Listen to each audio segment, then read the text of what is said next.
ఒరే ఈ కొన్ని ఎల్లాళ్ళైనా అమ్ముడవలేదా? అవలేదండి. నీ ఫేస్ లా తయారైన ఈ పులిరాజాకి ఎయిడ్స్ అంటదే ఈడి వైఫ్. ఈడు వస్తున్నాడు, చూస్తే ఈడి పని. రండి రండి రండి, ఈ సరుకులు కట్టండి. అలాగే, కానీ మీకు ముఖ్యమైన విషయం చెప్పాలి, ఏమనుకోకపోతే. ఏమనుకోను, చెప్పండి. జనరల్ గా ఇలాంటి మ్యాటర్ చెప్తే ఏం మగాడని హర్ట్ అవుతాడు, కానీ సమస్యను సామరస్యంగా పరిష్కరించుకోవాలి మీరు. ఇప్పటికే ఎన్నో ఎదురు దెబ్బలు తిన్నా నేను ఎలాంటి సమస్యనైనా పరిష్కరించుకోగలను.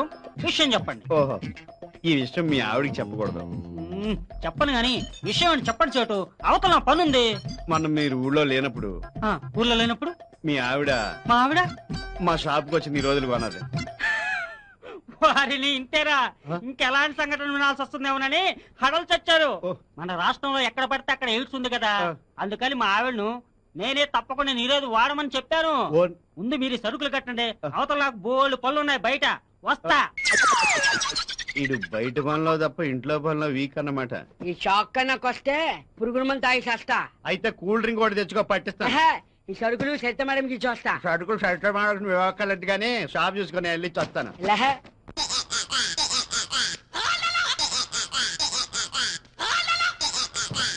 హలో బాయ్ సార్, అడ్రస్ ఎక్కడ కలిసి చెప్తారా? ఈడ పూతరేకులు పాపారాడు. ఈ ఎదవిల్లు మా ఇల్లు పక్క పక్కనే. ఏం కావాలి మీకు? అక్కర్లేదు కానీ నీ ఇల్లు ఎక్కడే చెప్పు చాలు. అలాగా, అయితే ఈ సామాన్ మోసుకురా. నీ లగేజ్ నేను మోసుకురావాలా? అడ్రస్ ఎక్కర్లేదా? కావాలి. మరి మోసుకురా. ఏం మాట్లాడుతున్నావు అయ్యా నువ్వు? నీ లగేజ్ నిన్ను మోసుకొస్తే ఏమైనా బాగుంటుందా? Never never. అలా చేస్తే మా వెంకయ్య పాలెం ఆత్మగౌరవాన్ని నేను మంట కలిపినట్టు అవుతా తెలుసా?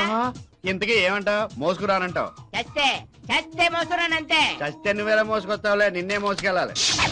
నీకెంత దూరం ఉంది బాయ్ సాబ్? స్పీడ్ గా రావాలి. ఇక్కడ ఆగు. ఇదేనా పాపారెడీలు? కాదు, ఇది నా సెకండ్ సెటప్ ఇల్లు. లోపలికి వెళ్ళి 2 నిమిషాల్లో వచ్చేస్తాను.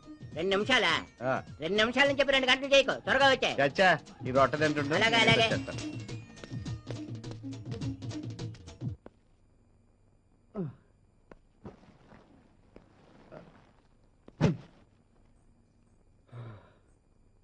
అయ్యయ్యో, మీరు తీసుకొచ్చారేంటండి? మా కుర్రోడి గజ్జల్లో బెళ్ళ దిగిందండి, మీకు అవసరం ఉంటుందేమో నేనే తెచ్చాను. కూర్చోండి, డబ్బులు తీసుకొస్తాను. అలాగే.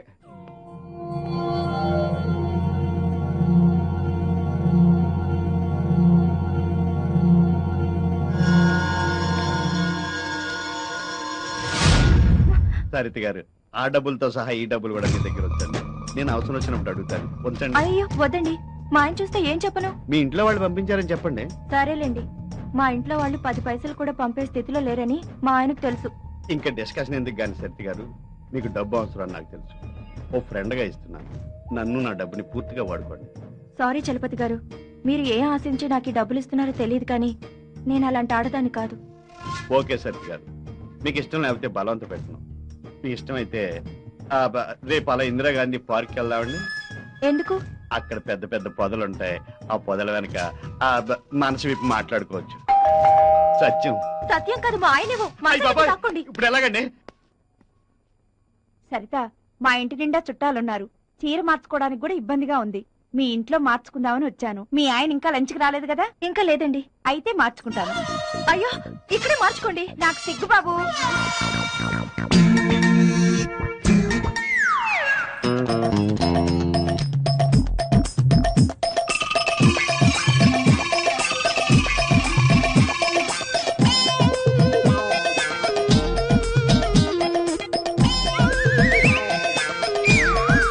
నాకెందుకో సరిత, ఎవరైనా పరాయి మగాడు నా నడువంక చూస్తున్నాడంటే నాకు చాలా సిగ్గేస్తుంది. నీకో నిజం చెప్పనా? పెళ్ళే ఇన్నేళ్లైనా మా ఆయన ముందు నేను ఎప్పుడు చీర మార్చుకోలేదు తెలుసా? పాపం ఎందుకేనేమో మా ఇంటికి పిల్లలు పట్టలేదు. సరిత, మీ ఆయన వచ్చినట్టున్నారు చూడు. ఇందాక చలప సరుకులు తీసుకొచ్చాడంట. వచ్చాడు, వెళ్ళిపోయాడు. సాయంత్రం గుడికి వెళ్దామా? సరేనండి. సరిత, త్వరగా వచ్చేసాయి. అలాగే మార్కెట్ కి వెళ్దాం. అలాగేనండి. చలపతి గారు, మా ఆయన బాత్రూమ్ లో ఉన్నారు, మీరు త్వరగా వెళ్ళిపోండి ప్లీజ్. సరిత గారు, రేపు పార్క్ వస్తా అని చెప్పండి. నేను రాను. నేను వెళ్ళను.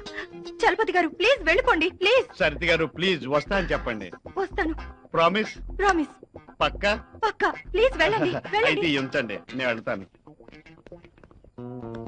ఏం చలపతి గారు బాగున్నారా? నేనెందుకు బాగుంటాను? బట్టలు లేకపోతే నువ్వే బాగుంటావు.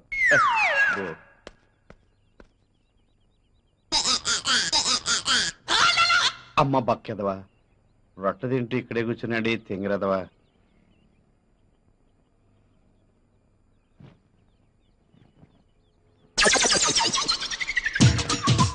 ఏమండి టైం ఎంతైందండి? 350 కొన్నానండి, వస్తానండి. టైం అడిగితే వాచి ధర చెప్తాడు. ఏదోటి ఇంకా రాలేదు.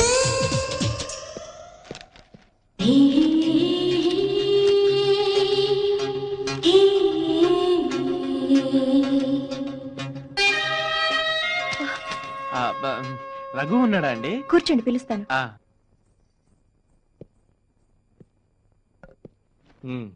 చెప్పరా, ఏంటి విశేషాలు? ఏం లేదురా, ఇక్కడ చిన్న పనుండి వచ్చాను. ఇంటికి వెళ్తూ నువ్వు గుర్తొస్తే చూసి వెళ్దామని వచ్చా. సరిత, మళ్ళీ మర్చిపోతానేమో, సూట్ కేసులో టవల్ కూడా పెట్టు. ఏరా ఊరెళ్తున్నావా? ఇప్పుడు కదరా, సాయంత్రం. సాయంత్రం ఎందుకు? ఇప్పుడే వెళ్ళండి. ఇంట్లో నేను ఒకదాన్ని ఉన్నానన్న సంగతి మీకెప్పుడు గుర్తుండదు. పొద్దున్నే లేచినప్పటి నుంచి క్యాంపులని టూర్లని వెళ్ళిపోతూ ఉంటారు. మరలాంటప్పుడు నన్నెందుకు పెళ్లి చేసుకున్నారు? అంటే ఏంటి నీ ఉద్దేశం? ఉద్యోగం మనిషి ఇంట్లో కూర్చోమంటావా? ఉద్యోగాలు చేసే మీ ఫ్రెండ్స్ అందరూ వాళ్ళ పెళ్లాలతో మీలాగే కాపురం చేస్తున్నారేమో అడగండి. సరిత, నువ్వు లోపలికి వెళ్ళి తర్వాత మాట్లాడదాం. ఏంటి తర్వాత మాట్లాడేది? నా కర్మ కొద్దీ దొరికారు. రే, నేను మళ్ళీ వస్తాను రా.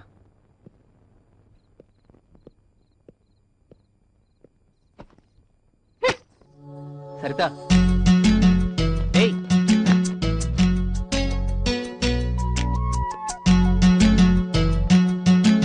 సారీరా.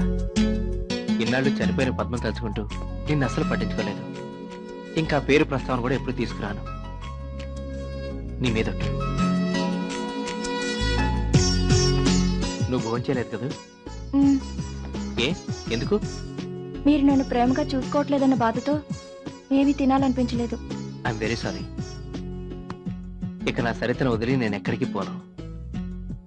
పద, భోంచేద్దాం. లేదు, ముందు స్నానం చేయాలి. మరి త్వరగా చేసిరా పో. ఇప్పుడు కాదు. ఇంకెప్పుడు? మీ ఒళ్ళంతా చెమట పట్టి బాగా అలసిపోయాక చేస్తాను. అమ్మ దొంగ. అమ్మో, ఇది కలే కదా? ఈ కళ కలగానే ఉండిపోవాలి, నిజం కాకూడదు. అలా జరిగితే సరిత నాకు దక్కదు. ఎలాగైనా సరితను ఈ రోజు లొంగ తీసుకోవాలి. హలో, అరే చందు, ఏంట్రా లేటెస్ట్ డెవలప్మెంట్స్? ఏం లేదురా, నిన్న సరితను మళ్ళీ కలిశాను. చూస్తూ ఉంటే తొందరలోనే నా లైన్ లో పడేటట్టుంది. ఎందుకంటే వాళ్ళ ఆయన తను సరిగ్గా చూసుకోవట్లేదురా. పైగా తను చాలా డబ్బు అవసరాల్లో ఉంది. అరే, నీ విషయంలో అలాంటి ఏమీ అక్కర్లేదురా. ఎలాంటి ప్రతివరత శిరోమణి అయినా సరే నీ మాటలకి నీ ట్రిక్కులకి పడిపోవాల్సిందేరా. థ్యాంక్ యూ రా. ఈ రోజు తనని డిన్నర్ పిలిచాను రా.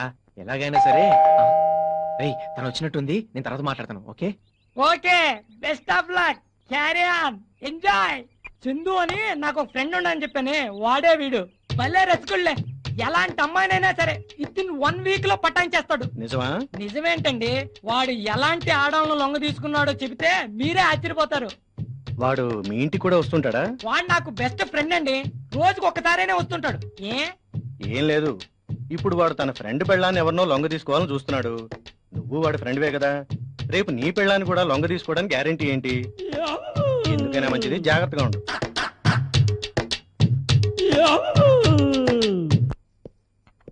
అదేంటి మీరు తెచ్చారు? మీ ఆవిడ లేదా? పుట్టింటికి వెళ్ళింది. మరైతే నన్ను డిన్నర్ కి ఎందుకు పిలిచారు? ఏ, నా వంట తినరా? ఏంటి, మీకు వంట వచ్చా? చూస్తారుగా నా టాలెంట్. ముందు కాఫీ తాగండి.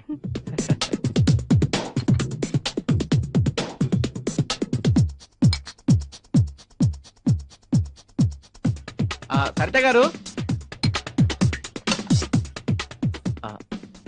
తీసుకోండి. దేనికండి? యాక్చువల్ గా ఈ డబ్బుతో మీకు డైమండ్ నెక్లెస్ కొనిద్దాం అనుకున్నాను, కానీ మీకు డబ్బు అవసరం ఉందని తెలిసి క్యాష్ గా ఇస్తున్నాను. వద్దండి, ఇప్పటికే చాలా మంది దగ్గర చాలా అప్పు చేశాను. అయ్యయ్యో, ఇది అప్పుగా ఇవ్వట్లేదండి. అంతేకాదు, మీరు ఎంత అప్పు చేశారో చెప్పండి, అంతా నేనే తీర్చేస్తాను.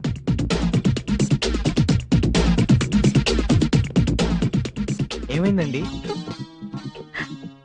నేనేం పాపం చేశానండి? ఆ భగవంతుడు మీలాంటి భర్తను నాకు ఇవ్వలేదు. Saritha forget it. నీకు మంచి భర్త లేకపోయినా నాలాంటి మంచి ఫ్రెండ్ ఉన్నాడు కదా. ఓసారి నవ్వవా ప్లీజ్? ప్లీజ్ ఓసారి నవ్వవా? పోనీ నేను ఒక జోక్ చెప్తాను, దానికన్నా నవ్వుతావా? ఒక అతను డాక్టర్ దగ్గరికి వెళ్ళి, డాక్టర్ గారు నాకు పిల్లలు పుట్టకుండా ఉండాలంటే ఏం చేయాలి అన్నట్ట. అప్పుడు డాక్టర్ గారు అన్నారు, నువ్వేం చేయొద్దు అంతే చాలు అన్నట్ట. నవ్వాలి నవ్వాలి. ఇంకా ఇంకా ఇప్పుడు వాడు తన ఫ్రెండ్ పెళ్ళాన్ని ఎవరినో లొంగ తీసుకోవాలని చూస్తున్నాడు. నువ్వు వాడి ఫ్రెండ్వే కదా, రేపు నీ పెళ్ళాన్ని కూడా లొంగ తీసుకోవడానికి గ్యారెంటీ ఏంటి? ప్లీజ్ ప్లీజ్ కాదనకండి ప్లీజ్, దండం పెడతాను ప్లీజ్ ప్లీజ్ ప్లీజ్.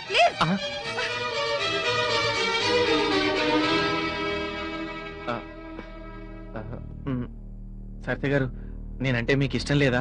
ఇష్టం సంగతి కాదు చందు గారు, మీరు నాకు చేస్తున్న హెల్ప్ కి నేనేమిచ్చినా తక్కువే. కానీ ఈ విషయంలో నన్ను నేను కన్విన్స్ చేసుకోలేకపోతున్నాను. I'm very sorry.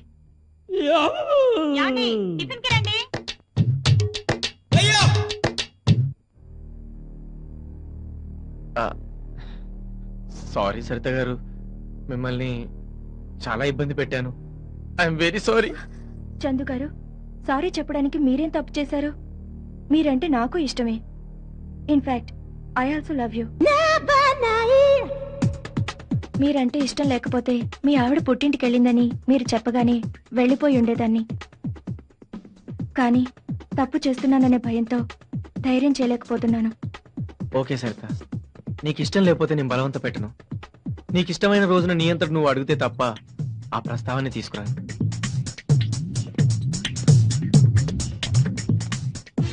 తీసుకో సరిత. వద్దండి ప్లీజ్. ఇప్పుడు నేను ఈ డబ్బు ఏదో ఆశించి ఇవ్వట్లేదు, నేను ఇష్టపడే ఫ్రెండ్ కష్టాల్లో ఉందని ఇస్తున్నాను. తీసుకో ప్లీజ్ ప్లీజ్, కాదనకు, తీసుకో. సారీ చందు గారు, మిమ్మల్ని చాలా డిసప్పాయింట్ చేశాను. మా ఆయనకు ద్రోహం చేస్తున్నానన్న ఫీలింగ్తో ధైర్యం చేయలేకపోతున్నాను. I'm sorry. వెళ్ళొస్తాను.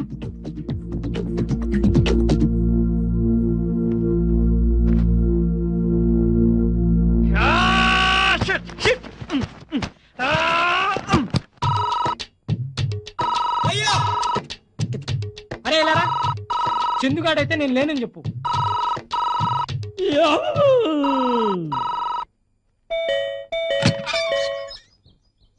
ఎవరైనా నువ్వు? ఏం కావాలి?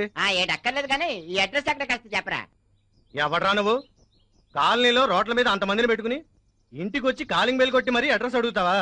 రోడ్డు మీద వెళ్ళే ప్రతి పాకి వేదన అడగడం అయిపోయింది. ఇక ఇళ్లలో ఉండే వాళ్ళని అడగాలని డిసైడ్ చేసుకొని వచ్చాను. అడ్రస్ కావాలా? ఆ. చెప్తాను. టామీ, జోలే, కమాన్. కుక్కలు కనిపిస్తున్నావు ఏంటి? మరి కుక్కలు ఉన్నాయని బోర్డు పెడితే లోపల రాను కదా. వదలరా, వదలే, వదలే, కుక్కలంటే కుక్కలే. అడ్రస్ కావాలి, అడ్రస్.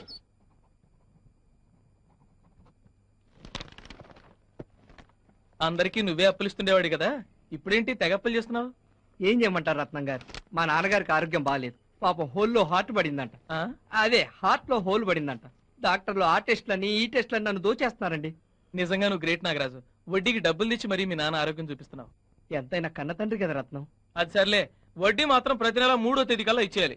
ఇస్తాను గానీ ఈ అమౌంట్ కి 8 రూపాయలు వడ్డీ చేసుకోరాదు. లేదు లేదు, 10 రూపాయలకి పైసా కూడా తక్కువ రాదు. నువ్వు వద్దంటే చెప్పు, అవతల 15 రూపాయలకి తీసుకునే వాళ్ళు ఉన్నారు. అయ్యో పర్లేదండి, మా నాన్నగారి ఆరోగ్యం కంటేనా ఎలాగోలా కష్టపడి మీ అప్పు నేను తీరుస్తానండి, తీరుస్తాను. ఇవ్వండి 50,000. ఏంటి అప్పుడే అడ్జస్ట్ అయ్యాయా? చాలా థ్యాంక్స్ అండి. వడ్డీ ఎంతండి? అదే నేను వడ్డీకి తీసుకురాలేదండి. మరి అంటే అది ఏదో మీ అదృష్టం లేండి. అంటే అంటే అది పొద్దున్న జాగింగ్కి వెళ్తుంటే 50,000 దొరికాయి. దొరికాయా? Thank God. మరైతే మీకు వడ్డీ ఇవ్వక్కర్లేదా? మరి డబ్బు మీకు తిరిగి ఎప్పుడు ఇవ్వాలి? భలే వారండి మీరు. అయినా తిరిగి మీ దగ్గర వసూలు చేసుకోవడానికి ఇది నా కష్టార్జితమైనా కదా. అది కాదు నాగరాజు గారు, ఆడవాళ్ళు అడిగితే ప్రతి మగాడు హెల్ప్ చేస్తాడు, కానీ ఏదో ఆశిస్తారు. మీకు అలాంటి ఉద్దేశం ఏదైనా ఉంటే దయచేసి ఈ డబ్బు వెనక్కి తీసేసుకోండి. ఓకే సరిత గారు, సమయం వచ్చింది కాబట్టి నా మనసులో మాట చెప్తున్నాను. మీరంటే నాకు చాలా ఇష్టం అండి, అందుకే ఈ డబ్బు ఇచ్చాను. మీరు పరిచయమైన మొదటి రోజు నుంచి ప్రతి క్షణం మిమ్మల్ని తలుచుకుంటున్నానండి. ఏ రోజన్నా మీరు కనిపించకపోతే ఆ రోజు నాకు చాలా ఇదిగా ఉంటుంది. మీలాంటి అందమైన అమ్మాయిని రఘు పెళ్లి చేసుకున్నందుకు నేను జలసీగా ఫీల్ అవుతాను. కానీ ఆ రఘు మిమ్మల్ని ఓ భార్యగా చూడటం లేదని, మీ ఇంట్లో వాళ్ళ కోసం మీరు అతనితో కాపురం చేస్తున్నారని తెలిసింది. మీకు ఇష్టమైతే చెప్పండి, నా భార్య బిడ్డలు వదిలేసి వస్తాను. మన ఇద్దరు ఎక్కడికి వెళ్ళి హాయిగా బతుకుదాం. అయ్యో వద్దండి, మా ఇంట్లో వాళ్ళకి తెలిస్తే నన్ను చంపేస్తారు. సరే, మీ ఇష్టం వచ్చినట్టే కానివ్వండి. మీ ఇంట్లో వాళ్ళకి భయపడి వారితోనే కాపురం చేయండి. ఆ తర్వాత ఈ సమాజం మీ నెత్తిని కిరీటం పెట్టి పతివ్రతాన్ని బిరుదిస్తుంది. సరేనా? లేకపోతే ఏంటి సత్య గారు, ఇది మీ జీవితం, మీ ఇష్టం వచ్చినట్టు బతకండి. ఎవరో ఏదో అనుకుంటారని మీ లైఫ్ ఎందుకు పాడు చేసుకుంటారు? మీ మనసు మార్చుకొని నాతో రావడానికి సిద్ధమైతే చెప్పండి. 2వ నిమిషంలో మీ ముందుంటాను. మీకు ఎప్పుడు ఏ అవసరం వచ్చినా నన్ను అడగండి. ఎంత డబ్బైనా సాయం చేస్తాను. వస్తాను సత్య గారు.